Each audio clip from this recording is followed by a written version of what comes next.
इस सवाल में लिखा है to successive increase of 30%, what is the percentage more than two successive decrease of 30% each. Okay,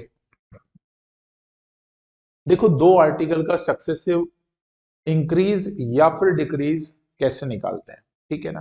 किसी भी आर्टिकल पे दो सक्सेसिव इंक्रीज और डिक्रीज कैसे निकालते हैं, तो हमेशा ध्यान रख लो जब भी सक्सेसिव इंक्रीज या डिक्रीज निकालना हो तो आप इस परसेंटेज चेंज वाले फॉर्मूले को याद कर लें। ये क्या लिखाया गया है आपको पहले भी, तो x plus y plus x गुना वाई बटे 100।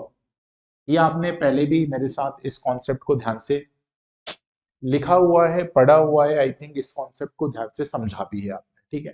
तो अब इस कॉन्सेप्ट पे ये सवाल है, तो पहले हम एक काम करते हैं, सक्सेसिव इंक्रीज निकालते हैं। तो जब भी इंक्रीज की बात हो तो आप प्लस साइन लेके चलिए, डिक्रीज की बात हो तो माइनस साइन लेके चलिए, ठीक है। ये दोनों चीजें आपके पास ध्यान रखना चाहिए। जैसे ये डिक्रीज है तो हम यहाँ पे नेगेटिव साइन लेके चलेंगे।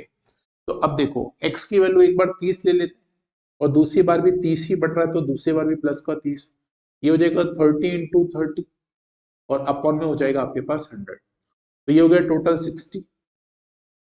यहाँ कट जाएगा तो आपके पास 9 बचेगा, तो हम इसको बोल सकते हैं ये 69% के बराबर है। यदि हम सक्सेसिव इंक्रीज की यदि हम बात करें तो ये 69% निकल के आता है। यही बात यदि हम सक्सेसिव डिक्रीज की बात करें तो ये क्या निकल के आएगा, तो भाई देखो सक्सेसिव यदि मैं डिक्रीज निकालूं तो वही बात फिर से निकालना, लेकिन माइनस साइन के साथ चलना है। तो माइनस का 30, ठीक है, ये 30 है, फिर से माइनस का 30 हो जाएगा, यहाँ प्लस 30 इंटू 30। अब देखो दोनों माइनस के प्लस बना लेंगे, ध्यान रखिएगा। तो ये हो जाएगा टोटल कितना, माइनस का 60, यहाँ प्लस कितना आ जाएगा 9, माइनस कर देंगे तो माइनस का कितना हो जाएगा 51%।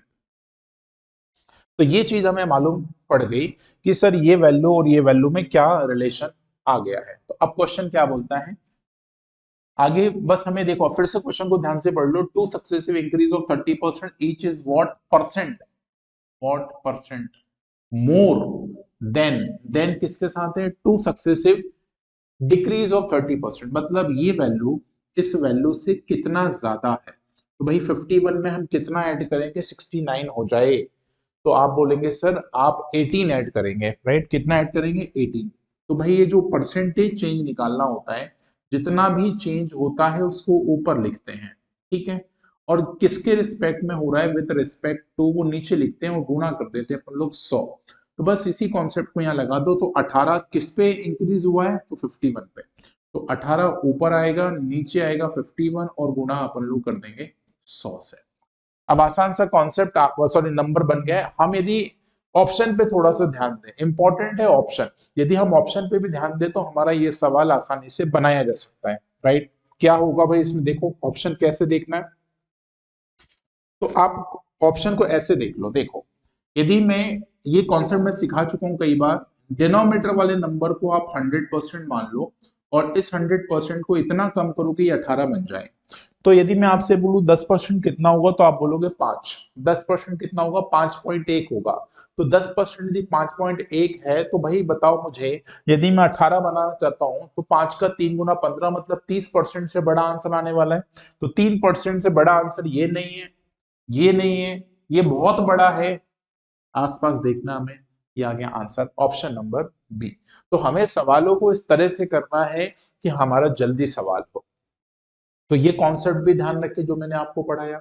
उसके बाद ये जो रिलेशन मैंने आपको करके दिखाया इसको भी आपको ध्यान रखना होगा।